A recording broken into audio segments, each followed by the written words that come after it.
miran muy bonitos, muy guapos, muy hermosos esta mañana. Qué bueno que pudieron estar aquí en la casa del Señor, vencer la lluvia, el clima. Está un poquito como el día gris, pero es bueno tener días así para entonces apreciar los días soleados y mejor clima. Ahora se disfruta más. Así es que qué bueno que está en la casa del Señor. Gracias, chicos, por ayudarnos a adorar al Señor esta mañana. Vamos a tener una clase muy hermosa, muy importante, donde vamos a aprender un poco más acerca de la presencia de Dios, pero acerca del sumo sacerdote, o de cómo Jesús en las diferentes facetas que tiene de ministrarnos a nosotros, su pueblo, su iglesia, pues como sumo sacerdote intercede por nosotros. Quiero que diga conmigo esta mañana el tema de nuestra lección juntos: nuestro compasivo sumo sacerdote. Lo decimos otra vez como si ya hubiéramos despertado. Nuestro compasivo sumo sacerdote. Tenemos un sumo sacerdote en los cielos que intercede por usted y por mí. Miren, qué maravilloso es Dios, que en su infinito amor y misericordia nos proveyó un Salvador. ¿Quién es el Salvador nuestro? Jesucristo. Pero sabiendo que la salvación, a la hora de heredarla, la salvación es un proceso. Dios nos salva y no nos toma al cielo al instante, ¿verdad? Nos quedamos en esta tierra, tenemos una misión que cumplir, tenemos un propósito que llevar a cabo, y en ese caminar, en esa carrera cristiana, vamos a necesitar a alguien que interceda por nosotros, que nos dé palabra de aliento, que se pare delante del Padre y diga: Ernesto le está echando ganas, dale más palabra, Heréndida está ahí también trabajando, intercede por nosotros. Entonces, ese Jesús que nos salva también está intercediendo por nosotros, dice la Biblia, sentado a la diestra del Padre. Vamos a ver la verdad central. Lo podemos poner ahí. Jesucristo nos, ¿qué dice? Ministra como nuestro compasivo sumo sacerdote. Vamos a ver a través de la lección cómo los sacerdotes de la antigüedad intercedían por el pueblo, pero ahora ya no, ya se acabó eso. Ya ni siquiera existe el templo donde ministraban los sumos sacerdotes de la antigüedad. Ahora hay uno, el gran sumo sacerdote, que es Jesús, que intercede por nosotros. Amén. El versículo clave lo tenemos ahí, dice: por tanto, teniendo un gran sumo sacerdote que traspasó, ¿qué dice? Los cielos. ¿Quién? Jesús, el Hijo de Dios. Retengamos nuestra profesión, retengamos lo que profesamos, retengamos lo que somos. ¿Qué somos? Somos creyentes, somos cristianos, somos hijos de Dios. Entonces retengamos todo eso, porque tenemos a alguien muy importante, Jesucristo, que está intercediendo por nosotros. Eso está en Hebreos 4:14. Vamos a orar, hermanos. Manténganse de pie, vamos a orar y ahorita pasamos a nuestras lecciones. Padre, gracias en esta mañana, Señor, por permitirnos estar en tu casa. Gracias, bendito Dios, por ayudarnos a haber llegado a este lugar. Queremos pedirte una vez más que tomes control de cada lección, que tomes control de nuestra mente para entender tu palabra, procesarla, guardarla, atesorarla, Señor, en esta mañana. Te damos libertad a ti, Espíritu Santo, para que vengas y nos guíes, Señor, como solamente tú sabes hacerlo. Gracias, en el nombre de Jesús. ¿Todos decimos? Amén. Siéntase cómodo en esta mañana. Le confieso que me tomé 2 cafés esta mañana y traigo unas ganas de hablar. A ver si me aguantan.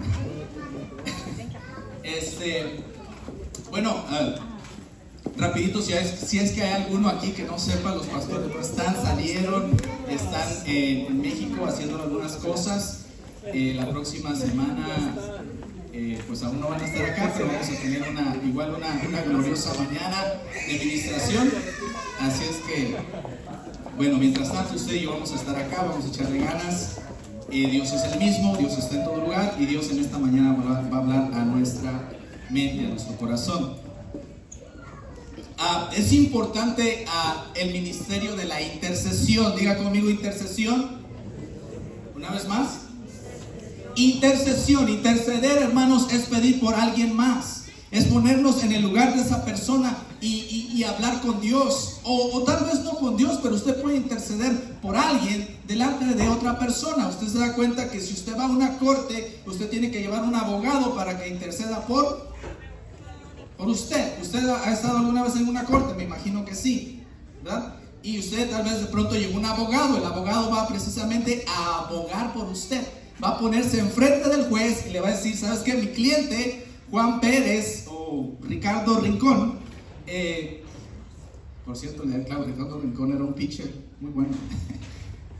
Ok, intercede por usted y se pone en su lugar. El profeta Daniel, capítulo 9 del profeta Daniel, habla acerca de cómo Daniel intercede por el pueblo. Y Daniel era un hombre, un príncipe del pueblo de Dios, que no había pecado, pero él se pone en el lugar del pueblo y dice: Señor, hemos pecado, te hemos fallado, nos hemos olvidado, nos hemos rebelado contra ti. Y hace una intercesión hermosa por el pueblo.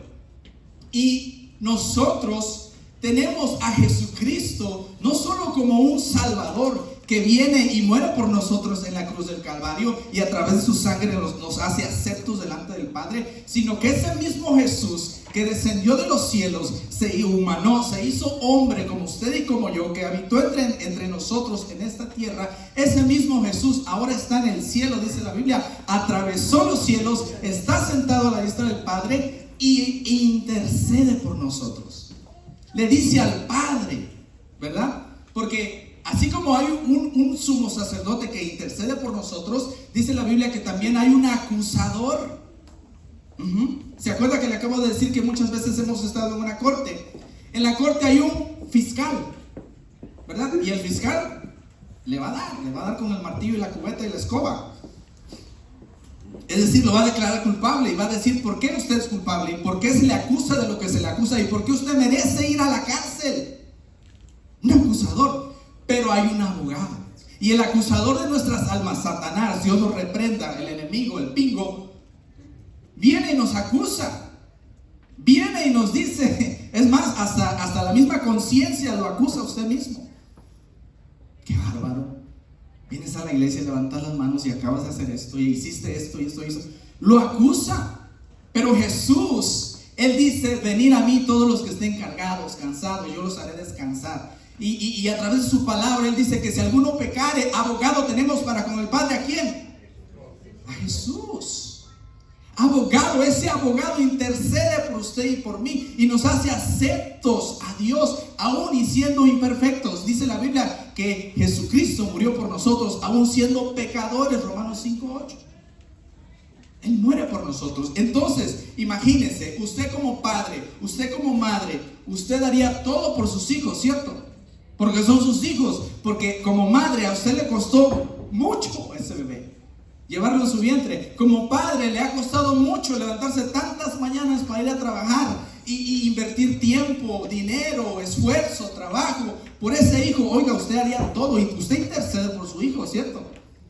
Porque es su hijo. Así Jesús delante del Padre se para y dice: yo pagué por él en la cruz del Calvario, yo di mi sangre por él. Y Jesús, antes de ir a la cruz y de pagar por nosotros, ya intercedía. Pedro, en una ocasión, ese Pedro impulsivo que se paraba delante de Jesús, Pedro le dice a Jesús: ¿sabes qué, Jesús? Yo voy contigo hasta donde me lleve. O sea, yo me muero por ti, Jesús. Y Jesús le dice, Lucas 22:31, lo anoté aquí, dice, dijo también el Señor, Jesús a Pedro, le dijo: Simón, Simón, he aquí Satanás ha pedido para zarandear como trigo, te ha pedido como para zarandearte como trigo. Dice: pero yo he rogado por ti, para que tu fe no falte, y una vez vuelto, confirma a tus hermanos. Jesús le dice a Pedro: yo ya pedí por ti. Y así como Jesús pidió por Pedro, Jesús pide por nosotros. Jesús pide por usted. Usted y yo no conocemos el futuro. Usted y yo no conocemos el día de mañana. Hoy domingo 22. ¿Hoy es domingo 22? Hoy domingo 22 de enero. Domingo 22 de enero, año 2023. Estamos aquí usted y yo, sentados cómodamente en un lugar, en una casa de adoración, en un templo donde se adora al Señor. Pero mañana lunes ¿Qué hora es? 10:30. 10:30 de la mañana. No sabemos dónde vamos a estar. Usted tal vez diga, voy a estar trabajando, pero no sabemos. En ese viaje del trabajo, de la casa al trabajo, pueden pasar muchas cosas. No conocemos el día de mañana, pero podemos estar seguros de que Dios, a través de Jesucristo, el sumo sacerdote, ya pidió por nosotros para el día de mañana. ¿Cuántos dicen amén? Gloria a Dios. Vamos a entrar entonces al punto número 1. Abra su Biblia en Hebreos capítulo 4. Vamos a ver unos versos. El punto número 1 dice: bondadoso y misericordioso. Hebreos capítulo 4. Vamos a leer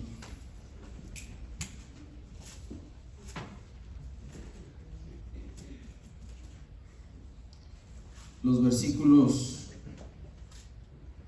14 al 16. 14 al 16. Dice: por tanto, teniendo un gran sumo sacerdote que traspasó los cielos, Jesús el Hijo de Dios, retengamos nuestra profesión, porque no tenemos un sumo sacerdote que no pueda, ¿qué dice? Compadecerse de nuestras debilidades, sino uno que fue tentado ¿en qué? En todo, según nuestra semejanza, pero, aquí el pero sin pecado. Acerquémonos, versículo 16, acerquémonos pues confiadamente al trono de la gracia para alcanzar misericordia y hallar gracia para el oportuno socorro. Bondadoso y misericordioso. Miren, es importante que entendamos que Dios es grande en amor y misericordia, y que confiado en eso, usted y yo podemos acercarnos a Dios. Dios nos alcanzó en su infinita misericordia. Él hizo misericordia de nosotros al enviar a Jesucristo a morir por nosotros en la cruz del Calvario. Mire, Dios no nos necesita a nosotros, nosotros necesitamos a Dios. El autor a los Hebreos hace como que pinta un cuadro y dice: por tanto, teniendo un gran sumo sacerdote que traspasó los cielos, el Hijo de Dios, Jesús el Hijo de Dios, retengamos nuestra profesión. Él nos está diciendo y Él nos invita a permanecer como creyentes, como cristianos, como personas que hemos experimentado el Evangelio. Mire, no me va a dejar mentir, pero hay mucha gente que usted y yo hemos conocido que alguna vez disfrutaron las bendiciones espirituales de estar en un lugar de adoración, que escucharon la palabra, que se deleitaron con las alabanzas y decían: esto me gusta, pero desafortunadamente hoy en día no están sirviendo a Dios, no se reúnen en una congregación y están alejados de Dios. No han retenido su profesión, no han retenido lo que profesan. Entonces el autor a los Hebreos hace una invitación y dice: miren, hermanos, muchachos, amigos, entiendan una cosa, que si tenemos un sumo sacerdote que atravesó los cielos, que está sentado delante de Dios, que intercede por nosotros, que ha tenido misericordia de nosotros, hagan una sola cosa: retengan su profesión. Sigan caminando como van. El apóstol Pablo le escribe a los Gálatas, lo puede leer en su casa, se lo dejo de tarea, y le dice: Gálatas, oh Gálatas insensatos. Otra versión dice aún más fuerte, que no se lo voy a decir aquí, pero dice más fuerte: iban bien, iban caminando bien en la fe, pero se desviaron. ¿Por qué? Porque a los Gálatas les empezaron a decir otras cosas, llegaron otro tipo de maestros y los desviaron de su fe. No pudieron retener su profesión. Hermano, nosotros, nuestra carrera cristiana no es una carrera de velocidad. Nuestra carrera cristiana es una carrera de resistencia, dice la Biblia, porque el que perseverare hasta el fin, ese será. Y el fin es el fin. Ya sea que aparezca Cristo en las nubes y nos lleve con Él, o nos llame a su presencia. Nosotros hemos heredado una salvación hermosa, preciosa de parte de Dios a través de Cristo Jesús. Hemos experimentado su presencia, su Espíritu Santo. Hemos visto su palabra hecha viva en nosotros. Lo hemos visto, lo hemos vivido, lo hemos palpado. Ese Dios ha alcanzado nuestra vida. Por tanto, tenemos que seguir reteniendo lo que somos. Tenemos una identidad, más que una cultura. Mire, me gusta hablar de la cultura porque entendamos una cosa. Tenemos una cultura como latinos, como hispanos, como mexicanos, salvadoreños, guatemaltecos, como latinos. La cultura tiene que ver con lo que comemos, la comida, lo que hacemos, nuestro lenguaje, cómo hablamos. Hablamos español. Celebramos quinceañera a nuestras hijas porque es algo hermoso que alcanzan una etapa de su vida y ya no son niñas. Comemos tacos y están bien buenos. I like tacos, I love tacos. Es parte de nuestra cultura, pero tenemos una identidad como hijos de Dios. Hemos experimentado al Dios vivo, al Dios real, al Dios de la Biblia. Dios es verdadero, Dios existe. Tengo una identidad como hijo de Dios. Soy creación de Dios, pero soy hijo de Dios, porque conforme a su palabra dice que a los que vino lo rechazaron, no lo recibieron, pero a los que le recibieron, a los que creen en su nombre, les ha dado potestad de ser hijos de Dios.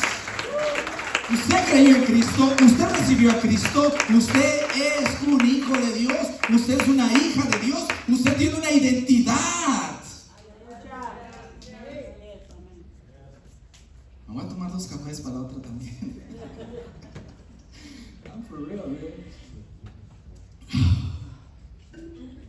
Por eso el autor a los Hebreos dice: hermanos, tenemos un Dios que traspasó los cielos, un sumo sacerdote. El sumo sacerdote, los sumos sacerdotes de la antigüedad, yo creo que ya lo hemos hablado y lo entendemos un poquito.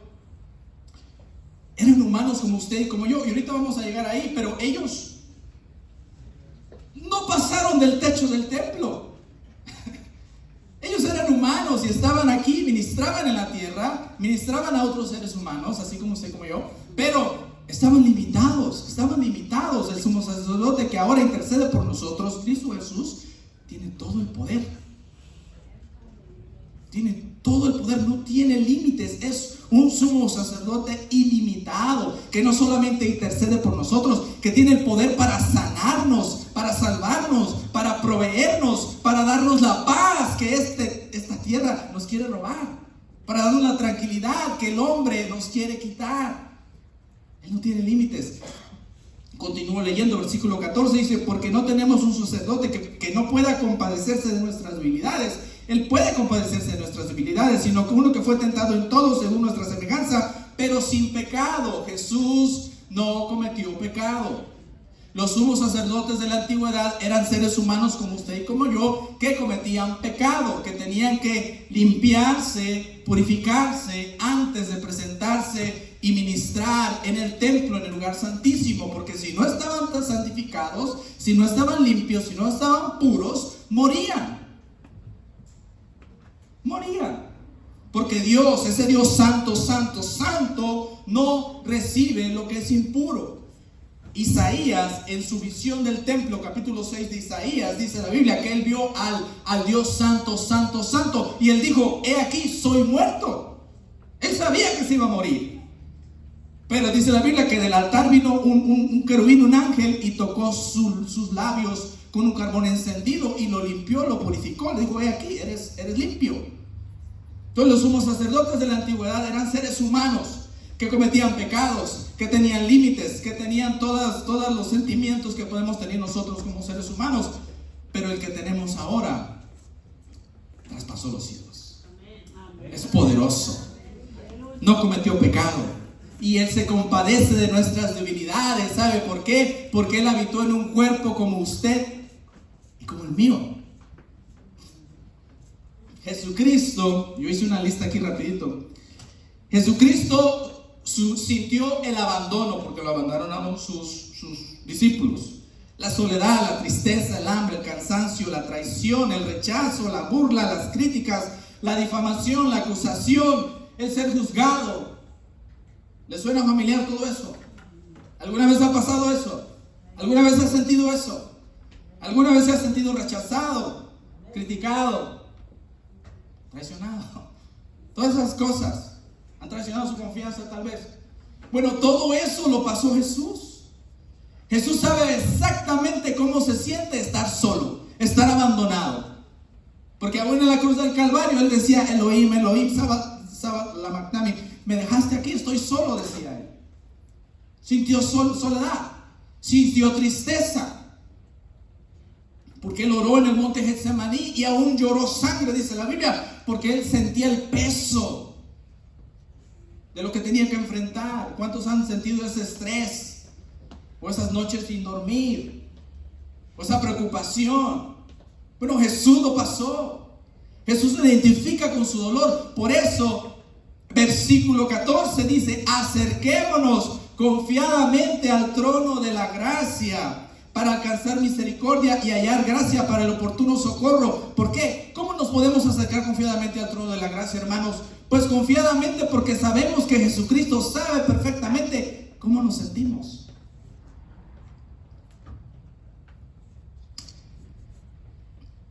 Yo he trabajado en muchos lugares, te cuento rapidito, y he trabajado con gente de diferentes culturas, diferentes idiomas.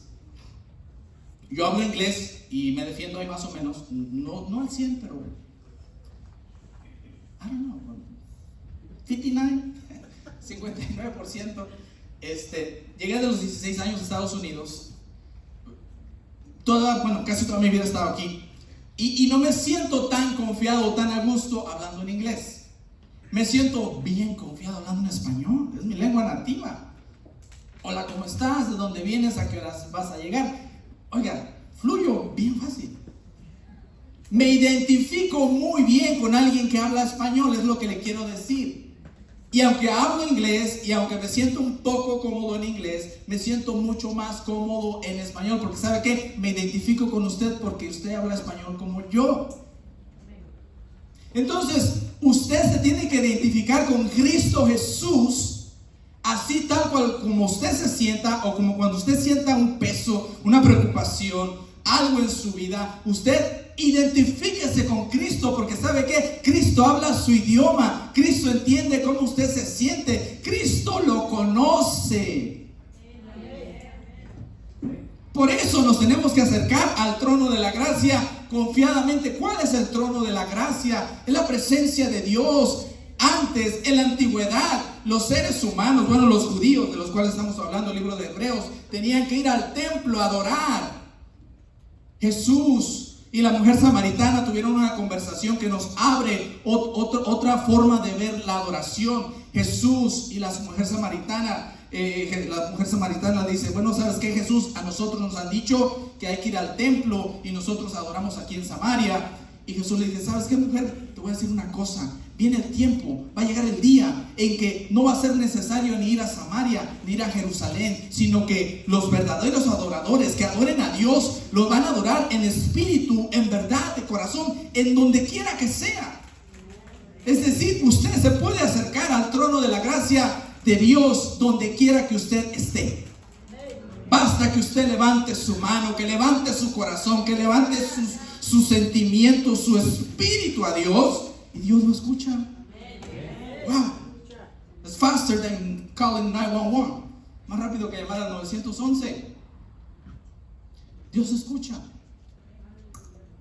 Make a phone call. Haga una llamada al cielo. Acérquese al trono de la gracia. Para que entonces venga de parte de Dios, dice la Biblia, el oportuno socorro. Punto número 2, humanos ministrando humanos. Hebreos capítulo 5, verso 1 al 4. Lo tenemos. Dice: porque todo sumo sacerdote tomado de entre los hombres es constituido a favor de los hombres en lo que a Dios se refiere, para que presente ofrendas y sacrificios por los pecados, para que se muestre paciente con los ignorantes y extraviados, puesto que él también está rodeado de debilidad. Y por causa de ella debe ofrecer por los pecados, tanto por sí mismo como también por el pueblo. Y nadie toma para sí esta honra, sino que es llamado por Dios, como lo fue Aarón. Así tampoco Cristo se glorificó a sí mismo, haciéndose sumo sacerdote, sino el que le dijo: tú eres mi hijo, yo te he engendrado hoy. Hasta ahí. El punto, el inciso A dice: humanos ministrando a humanos. El primer sumo sacerdote, o el primer sacerdote al servicio del pueblo de Dios, el pueblo hebreo, se llamó Aarón. ¿Y quién escogió a Aarón para que fuera sumo sacerdote o sacerdote en el tabernáculo? ¿Quién? Dios, hermano, hasta la fecha, hasta el día de hoy, es el que llama a ministros, a siervos, y valga la redundancia, a ministrar al pueblo, a dar a conocer su palabra. Es muy importante que se entienda esto, porque el llamado es de Dios.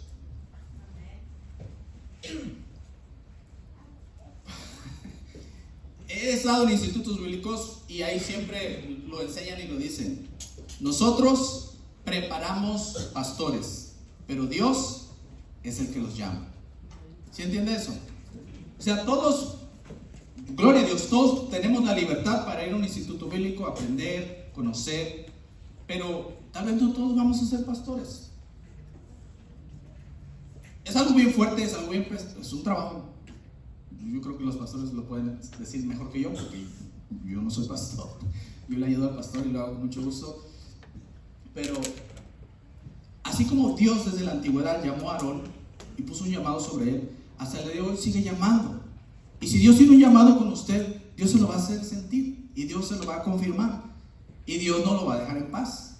Porque, imagínense, Jonás se quiso escapar de Dios y no pudo. Terminó en el vientre de una ballena, de un pez. Entonces, Dios llama. Pero, como seres humanos, Dios nos pone a ministrar a otro ser humano, a otras personas. Servimos a Dios, dice, no dice la Biblia, pero dice un dicho, servimos a Dios sirviendo a los hombres, servimos a Dios sirviendo al ser humano. Y todos servimos a Dios, todos nos servimos unos a otros. Todos podemos ministrarnos unos a otros. Y Dios llama a Aarón. Y la comparación que hace el autor a los hebreos es de cómo un ser humano que Dios llama es limitado, y a Cristo Jesús, que Dios lo llama, no tiene límites. Dice: y nadie, versículo 4, capítulo 5 de Hebreos, y nadie toma para sí esta honra, sino el que es llamado por Dios, como lo fue Aarón. Así tampoco Cristo se glorificó a sí mismo, haciéndose sumo sacerdote, sino que Él, Dios, le dijo: tú eres mi hijo, yo te he engendrado hoy. Dios es el que llama a Jesús, y Jesús en obediencia desciende a esta tierra, paga por nosotros en la cruz del Calvario por nuestros pecados, asciende al cielo, y ahora Dios lo pone como un sumo sacerdote por la eternidad. Miren, hagamos un poquito de historia. El templo judío existió hasta el año 70 después de Cristo. ¿Y sabe por qué el templo judío ya no existe más? Porque hubo un emperador, Vespasiano, su hijo Tito. Los judíos se levantaron en guerra contra los romanos. Los romanos seguían dominando toda esa zona, y la siguieron dominando por otros cientos de años más, 400 años más. Pero los judíos dijeron: ¿saben qué? Nos vamos a levantar contra los romanos, vamos a quitarnos ese yugo de esclavitud, de ese yugo de dominio. Y los romanos pues era el imperio más poderoso que había en la tierra en ese momento, y vinieron con todos los ejércitos, destruyeron Jerusalén y destruyeron el templo. Una profecía que Jesús ya le había dicho a sus discípulos, ¿se acuerdan? Como los discípulos estaban maravillados y presumiéndole a Jesús, y le decían: mira Jesús, el templo, mira qué chulada, mira. Y Jesús le dijo: ¿saben qué, muchachos? De esto no va a quedar nada. y no entendieron. Pero 40 años después de que Cristo muere en la cruz del Calvario, vinieron los romanos, destruyeron el templo y ahí cesaron los sacrificios. Porque antes todos los judíos, hebreos, todos los que practicaban la fe judaica, tenían que ir al templo, tenían que ir con el sumo sacerdote, tenían que llevarle palominos, machos cabríos, becerros para ser ofrecidos en sacrificio, para expiar el pecado de ellos. Pero eso se terminó. Ya no hay más sumo sacerdote terrenal. El sumo sacerdote que tenemos ahora es uno celestial, que está sentado a la diestra del Padre. El templo está not operating, ya no está operando, ya no funciona. Ahora el que intercede por nosotros es Cristo Jesús, el Señor nuestro. Vamos a ir al punto número 2, vamos a ir avanzando.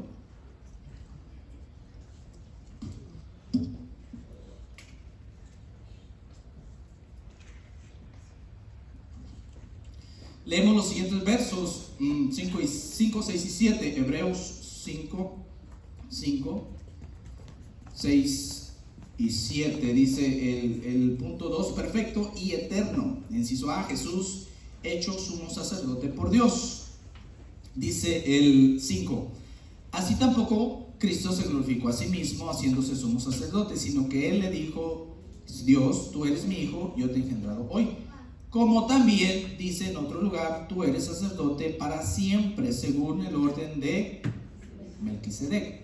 Y Cristo, en los días de su carne, ofreciendo ruegos y súplicas con clamor y lágrimas al que le podía librar de la muerte, fue oído a causa de su temor reverente. La Biblia habla acerca de un personaje en Génesis capítulo 14, Melquisedec. No lo tengo anotado acá. En una ocasión que Abraham sale a pelear por su sobrino Lot había sido llevado cautivo por una serie de reyes que se habían unido. Abraham va al rescate de su sobrino Lot, lo rescata a las mujeres, sus pertenencias, y vuelve a Salem, y lo recibe Melquisedec, que era el rey de Salem, y que dice la Biblia también que era sumo sacerdote. La Biblia nos habla acerca y hace una comparación de Jesús con Melquisedec, que es el mismo tipo de sacerdocio, porque no tiene principio y no tiene fin. Porque Jesús es el Hijo de Dios y fue creado, no fue creado, es desde la eternidad y hasta la eternidad con Dios. Entonces Jesús ahora está como sumo sacerdote e intercede por nosotros, así como Melquisedec aparece. La Biblia habla de Melquisedec, capítulo 14 de Génesis. Vamos a ir a Génesis. Génesis es el primer capítulo de la Biblia, libro, perdón. 14. Génesis 14, 17. Sí, gracias. Sí, lo tengo. Génesis 14, 17 dice: cuando volvía de la derrota de, ¿qué dice ahí su Biblia?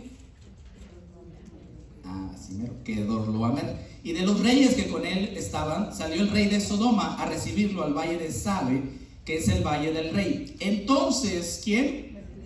Melquisedec, rey de Salem y sacerdote del Dios Altísimo, sacó pan y vino. ¿Y qué dijo? ¿Y qué hizo? Y le bendijo, diciendo: bendito sea Abraham del Dios Altísimo, creador de los cielos y de la tierra. Y bendito sea el Dios Altísimo, que entregó tus enemigos en tu mano. Y le dio a Abraham, ¿qué dice? Los días.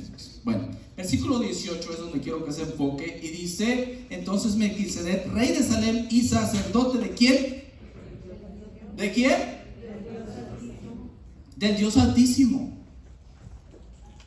Estamos hablando de que el autor de los Hebreos Miren, entendamos una cosa, para ponerlo en contexto, y creo que ya lo sabe, pero el autor a los hebreos se llama precisamente autor a los hebreos porque escribió esta carta a los hebreos, a los judíos, que estaban familiarizados con todos los ritos que se hacían en el templo, con todo lo que se hacía en el templo.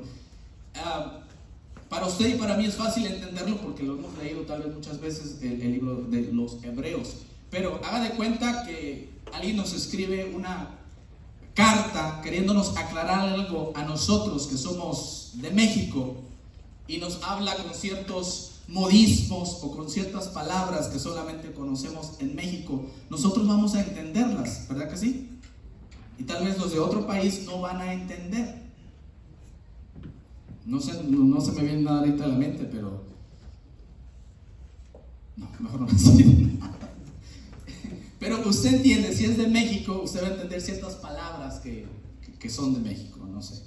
Chamaco, por ejemplo, no sé, en otros países les dicen diferente a los niños, o guachito le dicen algunos estados.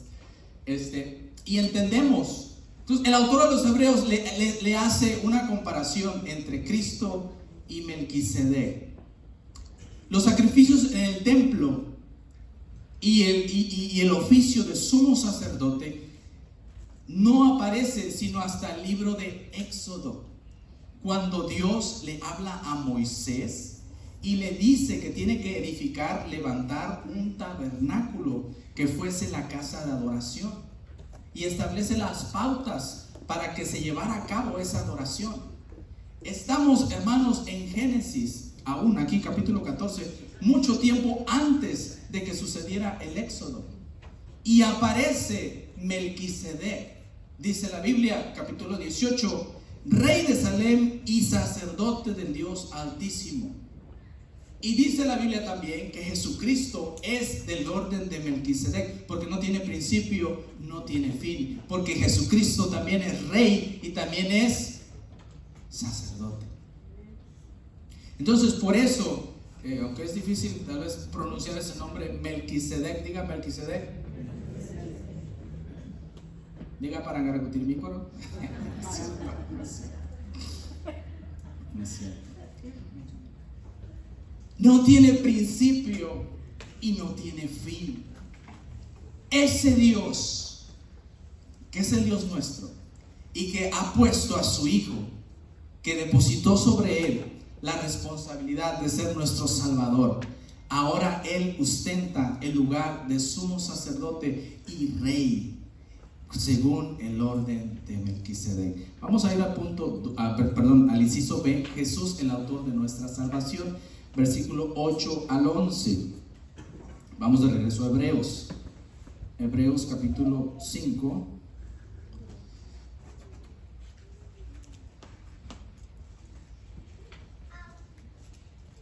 Y versículos 8 al 11. Dice, y aunque era hijo, por lo que padeció, aprendió la obediencia. Y habiendo sido perfeccionado, vino a ser autor de eterna salvación para todos los que le obedecen.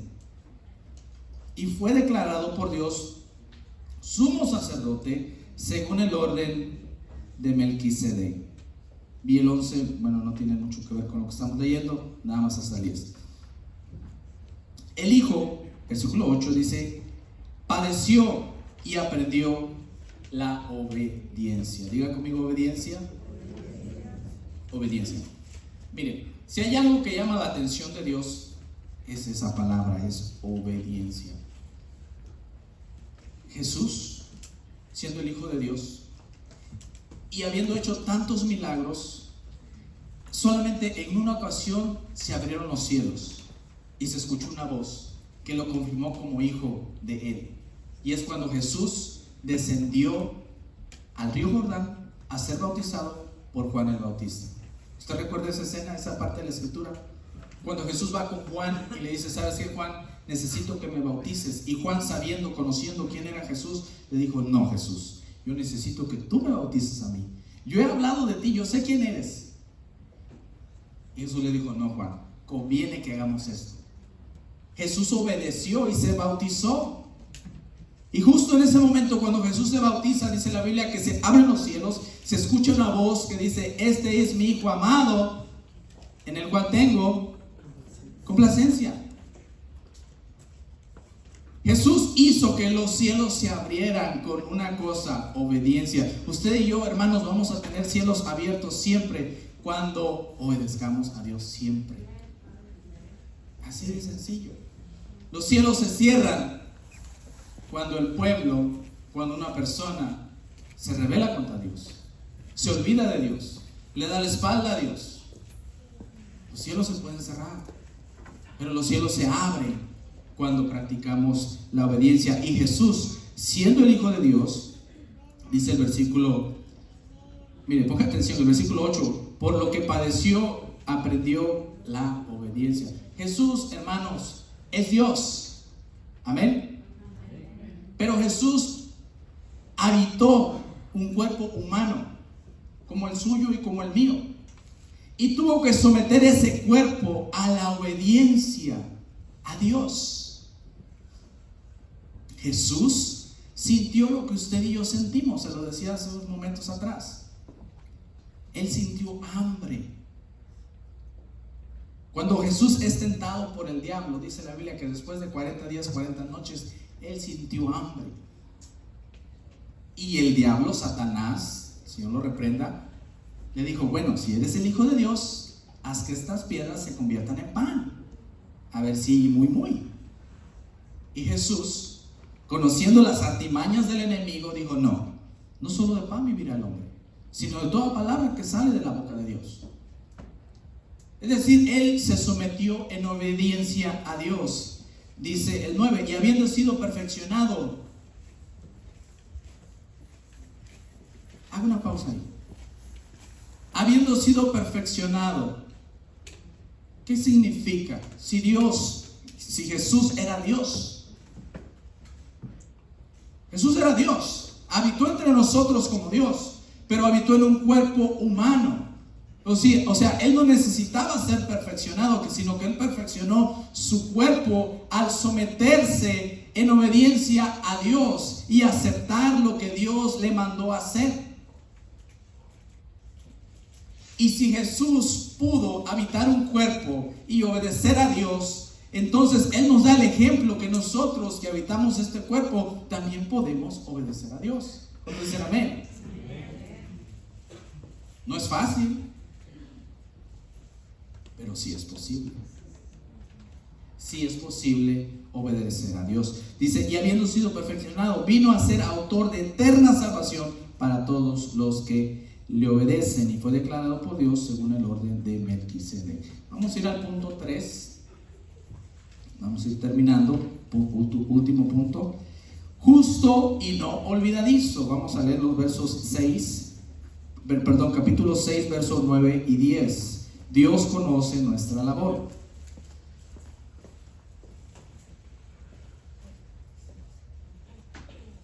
Verso 9 y verso 10 dice: pero en cuanto a vosotros, oh amados, estamos persuadidos de cosas mejores y que pertenecen a la salvación, aunque hablamos así, porque Dios no es injusto para olvidar vuestra obra y el trabajo de amor que habéis mostrado hacia su nombre, habiendo servido a los santos y sirviéndoles aún. Ok, mire, Dios tiene algo que se llama el libro de las memorias. Dios tiene registrado todo lo que usted hacemos. Dice la Biblia en Eclesiastés que algún día nos presentaremos delante de Dios y que bueno, van a ser abiertos los libros y ahí se va a hablar acerca de nosotros, de todo lo que hicimos, lo bueno y lo malo. Usted es el protagonista de su propia historia. Usted ha visto películas o series, ¿cierto?, donde hay un actor principal y todo gira alrededor de esa persona. Bueno, el autor o el protagonista de su vida es usted. ¿Y sabe qué? Usted tiene la habilidad de escribir un capítulo bueno todos los días. de hacer algo bueno todos los días, de que en los libros de las memorias de Dios se escriba algo bueno acerca de usted, de lo que usted hizo. Dice la Biblia que Dios no es injusto para olvidar, o que no olvida. Por eso, lo que Jesús hace delante del Padre es interceder por nosotros, porque Él conoce que nosotros hemos obrado bien, que nosotros hemos querido hacer la voluntad de Dios, que nosotros estamos tratando de agradar a Dios todos los días. Entonces Dios, basado en eso, mire, Él intercede, Jesús intercede por nosotros, porque Dios no se olvida. El hombre olvida, Dios no olvida. Por eso usted puede presentarse delante de Dios y hablar con Él. Todo, mire, todo lo que hacemos, Dios lo toma en cuenta. Usted tal vez se sienta triste a veces, o que no reconocen, yo he escuchado a veces esa palabra, que no reconocen el trabajo, sobre todo en un lugar laboral. Dicen, es que a mí no me reconocen, es que no se dan cuenta de lo que estoy haciendo. No, Dios se da cuenta.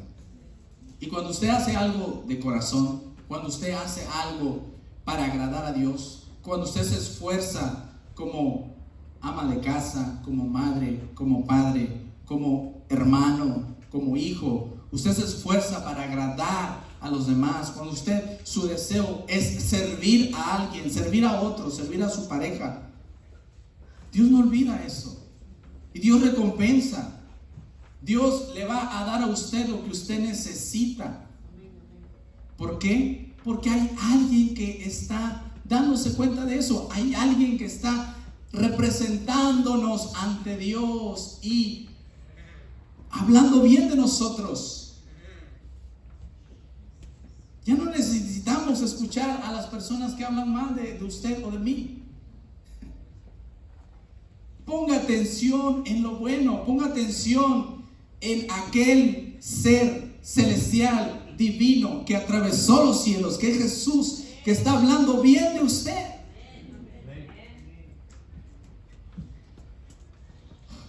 Ponemos tanta atención hoy en día a las cosas malas, a lo que se dice mal, o lo que se habla mal de nosotros mismos, o de la cultura en general, o de las malas noticias. Las malas noticias siempre es lo que más vende, ¿verdad que sí? Y rápido, vuelan como pólvora. Pero las buenas noticias no. Hay algo bueno en usted, hay algo bueno en mí. Nosotros tenemos la capacidad para amar, tenemos la capacidad para hacer el bien, tenemos la capacidad para ministrar a otros, ¿sí? Porque así como tenemos un sumo sacerdote en los cielos que intercede por nosotros, la Biblia nos dice en Pedro que nosotros mismos somos real sacerdocio, nación santa, pueblo adquirido por Dios. La Biblia nos dice que nosotros hemos sido llamados a reconciliar al mundo con Dios. Entonces, hagamos eso, hermanos, hagamos el bien, permanezcamos haciendo el bien. Vamos a ir terminando, inciso B, esperando con paciencia las promesas. Vamos a leer capítulo 6, verso 11 y 12. Dice, pero deseamos, versículo 11 dice, pero deseamos que cada uno de vosotros muestre la misma solicitud. ¿Hasta cuándo? Hasta el fin, para plena certeza de la esperanza, a fin de que no nos hagamos, o no nos hagáis perezosos, sino imitadores de aquellos que por la fe y la paciencia heredan las promesas. Yo quiero que sigan leyendo conmigo porque hay un ejemplo acá. Dice, porque cuando Dios hizo la promesa, ¿a quién? Abraham, no pudiendo jurar por otro, juró mayor, juró por sí mismo, diciendo, de cierto te bendeciré con abundancia y te multiplicaré grandemente. ¿Y qué dice el 15?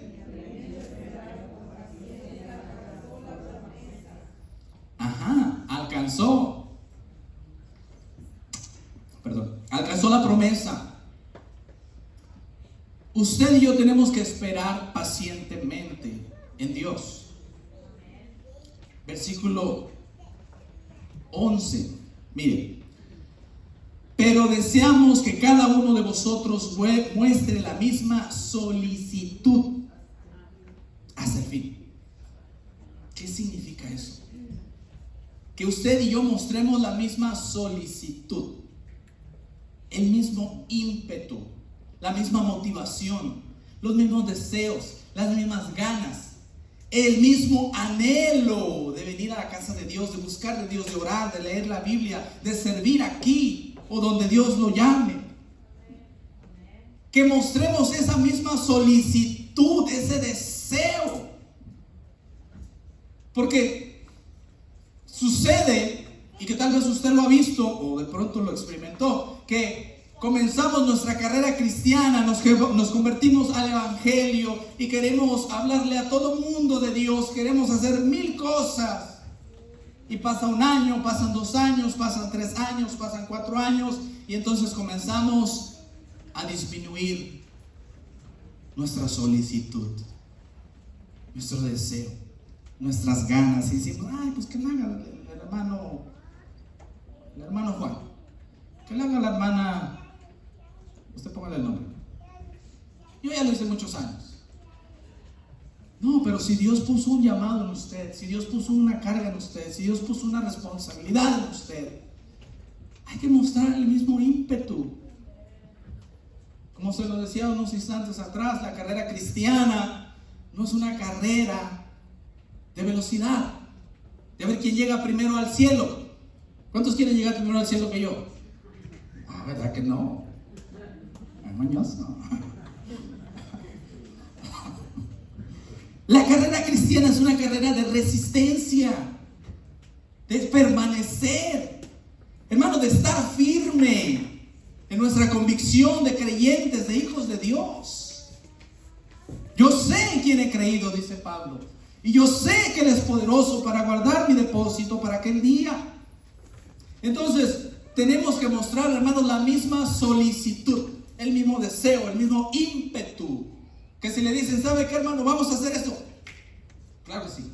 Cuente conmigo. I got this. Pastor, give me a call. Llámeme cuando quiera. El pastor dice una palabra, una frase muy, usted la conoce, que hay que estar dispuestos y disponibles. Dispuestos y disponibles, porque a veces tenemos el deseo, pero decimos, pues que no puedo porque tengo esto, algo que hacer. Yo quisiera, pero no puedo. Bueno, con los buenos deseos no se puede llegar muy lejos. Hay que hacer algo que se llama planeación. ¿Sí entiende eso, no? Planear y accionar, para que entonces sucedan las cosas. Hay que estar solícitos, dice, continúa diciendo el versículo, dice, versículo 11, para plena certeza de la esperanza, para que entonces estemos seguros de la esperanza que tenemos. Esperanza es esperar algo que no hemos visto, que es nuestra salvación, que es las bendiciones de Dios, que son las promesas de Dios. Y entonces dice el versículo 12, a fin de que no nos hagamos perezosos, que no nos hagamos flojos, que no nos acostumbremos, mal acostumbremos a que alguien más haga las cosas por nosotros, sino que nosotros estemos con ese deseo, ese ímpetu, sino imitadores de aquellos que por la fe y la paciencia heredan las promesas. El autor a los Hebreos nos llama y nos invita a ser imitadores de aquellos que por fe alcanzaron las promesas, y da un ejemplo de Abraham. O sea, tenemos que imitar a esos hombres de fe que le creyeron a Dios y que se movieron en base a esa fe de haberle creído a Dios. Abraham, Dios le habló y le dijo, sal de tu tierra, de tu parentela, sal de un lugar donde Abraham estaba cómodo, lo tenía todo. Abraham era rico, tenía su esposa, tenía sus siervos, su ganado, sus terrenos, pero Dios lo llamó a salir y Abraham le creyó a Dios. Y dice la Biblia, versículo 15, que, ¿sí es el 15? Porque cuando Dios hizo la promesa a Abraham, no pudiendo jurar por otro, mayor juró por sí mismo. Versículo 15, y habiendo esperado con paciencia, dice, alcanzó la promesa, habiendo esperado con paciencia. ¿Cuántos años? ¿Cuál fue la promesa que Dios le dio a Abraham? que lo iba a bendecir, ¿verdad? Que lo iba a llevar a una tierra y que su descendencia iba a heredar esa tierra. Pero él le prometió una cosa, le prometió un hijo. Ajá. ¿Y cuántos años tuvo que esperar Abraham para que ese hijo naciera? Bueno, pero eso fue bueno, no vamos a entrar a eso, pero a Sara le quiso ayudar y le dijo: he aquí mi sierva Agar, tengamos el hijo. Pero Dios le había prometido un hijo a Abraham y a Sara. Sara se rió, dijo: jajaja, ¿cómo va a ser posible si yo ya no, nada? Dice la Biblia que ya le había cesado su periodo. Ajá, ya había pasado la menopausia y todas esas cosas, ¿no? y tuvo que esperar 25 años. Tuvo que esperar 25 años.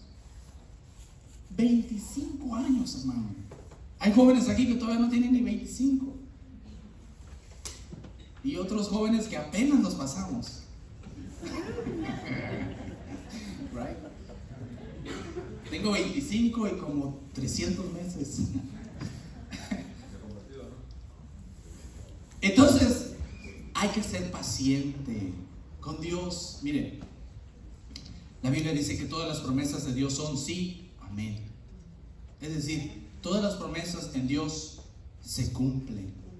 It may take time. A lo mejor tome un poquito de tiempo, pero esté seguro de que esa promesa se va a cumplir. Sea paciente. Just be patient. Just wait. Agárrese de la mano de Dios y espere en Dios, que Dios no le va a fallar. Amén. Gloria al Señor. Yo voy a pedir que le dé un aplauso al Señor.